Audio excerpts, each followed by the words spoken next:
Αδάμης όπου ήταν ο Αντζελιοφόρος, κανείς δεν τον εγνώριζε, δινόταν τουρκοφόρος.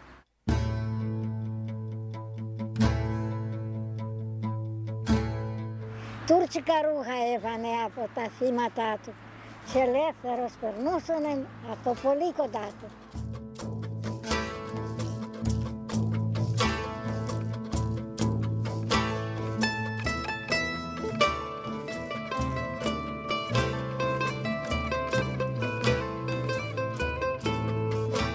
Έχω ακόμη στο σπίτι, σε ένα φάκελο που έχω ορισμένα χαρτιά, τόσο εδώ ένα χαρτάκι, σε γράφει απάνω. Η Ελένη γεννήθηκε το 23 Αυγούστου το 1927.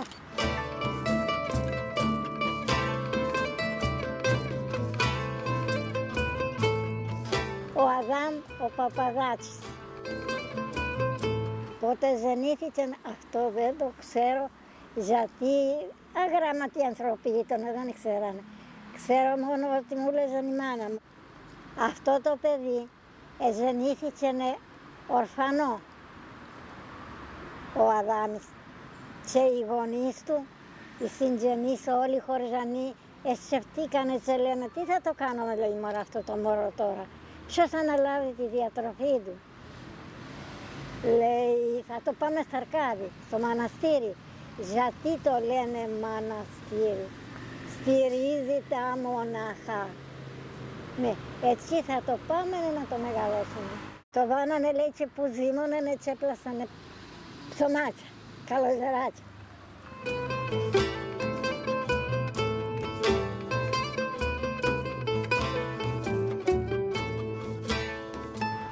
Δεν ξέρανε γράμματα τότε οι παλαιοί. Και μόνο έτσι προφορικά ό,τι θέλας πούνε στον κάθε ένα. Γι' αυτό και έλεγαν και η γιαγιά μου της μάνας μου και τον πατέρα της.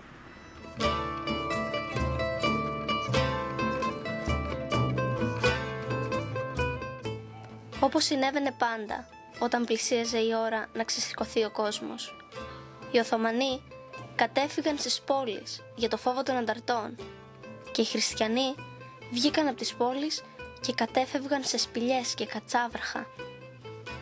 Από το μήνα Σεπτέμβριο, πολλοί κάτοικοι της περιοχής είχαν κλειστεί στο περιτυχισμένο μοναστήρι για να γλιτώσουν τα δεινά. Παρά τη γνώμη του κοροναίου πως ούτε η τοποθεσία ούτε η μάντρα του μοναστηριού μπορούσαν να αντέξουν την επίθεση πολυάριθμου και οργανωμένου στρατού, τα γυναικόπαιδα δεν ήθελαν να πιάσουν βουνά και λαγκάδια. Νοέμβριο μήνα πια. Εκείνη τη νύχτα, άντρες κατάφεραν να κατέβουν με σκοινιά από το νότιο μέρος του Μαντρότυχου. Πηγαίνανε απεγνωσμένα γράμματα στον κοροναίο και τους καπετάνιους.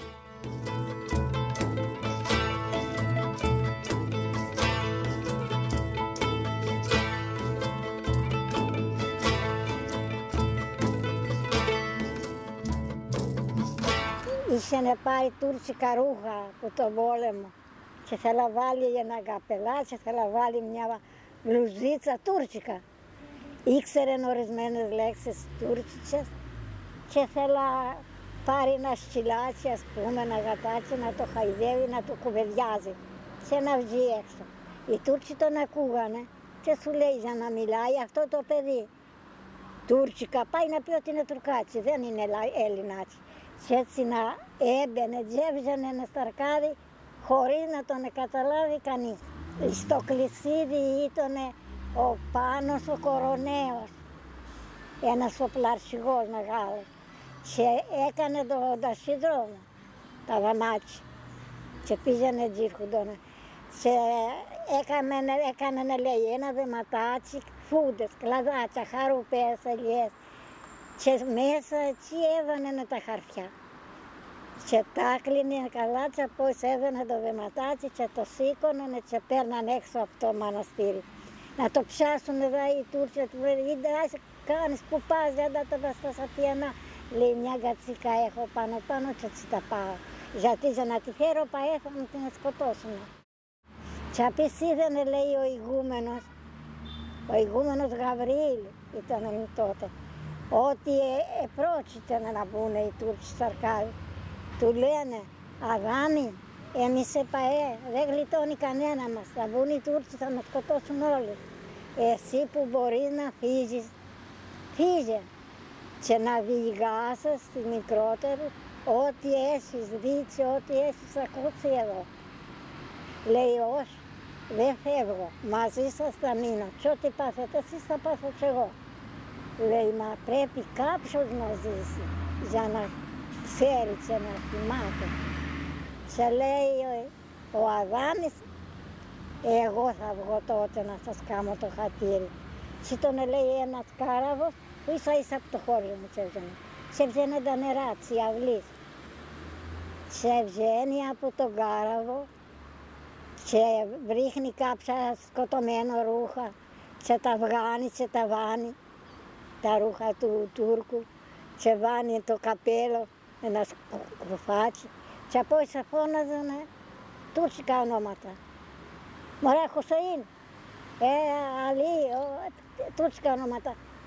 Έλα εδώ, ήξερε τουρκικά πολλά τα σερμάτια. Και κουβέντιαζανε και έλεγε τουρκικές λέξεις και έβγαινε έξω. Και όποιος αν είχε τον δει από τους Τούρκους, να τον ακούει να μιλεί καθαρά και καλά τουρκικά, δεν τον υποψιάζουν τον. Εγώ πως χαίρομαι, το χαίρομαι. Το χαίρομαι πολύ και το έχω και καύσιμο. Ο παππούς μου ήταν που εδόξασε το Αρκάδι. Αυτός έσωσε, και η ιστορία αυτό λέει, ότι ο Αδάμ ο Παπαδάτσης έσωσε το Αρκάδι.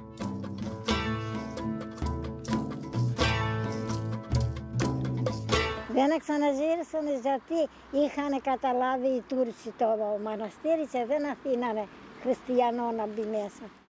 Ακρίβεια μεγάλη δεν ξέρω, αλλά παντρεύτηκε μεγάλο. Βγαίνει στο χωριό και του λέγανε να παντρευτεί, γιατί δεν είχαν άλλα αδέρφια ο πατέρας του να κληρονομήσει την οικογένεια.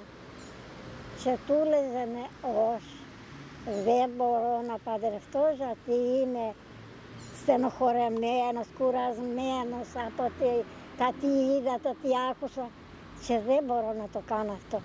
Αλλά εντωμεταξύ λέει έρχεται η γιαγιά μου από μια τουρκική οικογένεια που την είχαν πάρει ως υπηρέτρια στα μέσα.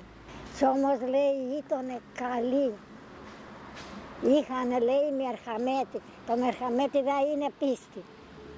Είχαν λέει μερχαμέτη αυτοί οι Τούρκοι και πήρανε τη γιαγιά μου 5 χρονό κοριτσάκι και έπαιζανε με τα παιδάκια των, τα τουρκάτια. Και έτσι ζήνησαν 18 χρονό, 20. Και του λέγανε οι χωριανοί, έλα τώρα να πάρεις τούτο το κοριτσάκι που ήρθε από τους Τούρκους, και είναι κουρασμένο, ταλαιπωρημένο, να ζήσει και αυτό και να σε βοηθήσει και σένα που είσαι μεγάλο. Αλλά έκαναν 3 παιδιά και έτσι γεννήθηκε η μάνα μου η Μαριγό. Και είχε διδύσει και αυτή και εγώ να κάνει εμένα το κατσιποδιάρικο.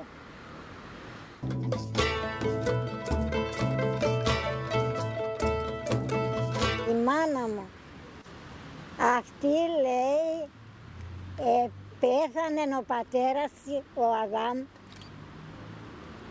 τελευταία χρονολογία του χρόνου.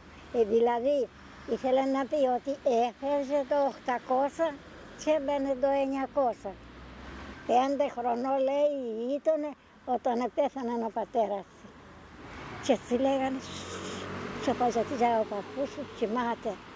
Ο μπαμπάς σου κοιμάται μόνο σώπα, μη χτυπάς τα καρύδια.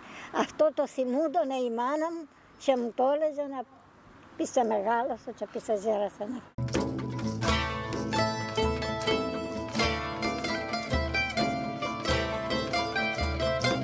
Τον ετοιμάει η ιστορία, τον λέει, γράφει στο σπίτι μας απάνω ο Αδάμ Παπαδάτσης.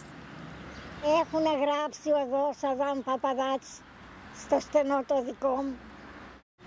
Είμαι περήφανη και τώρα ακόμα πόσα χρόνια είναι και που σας ακούω και τον ετοιμάτε και τον αγαπάτε, είμαι ευχαριστημένη πολύ.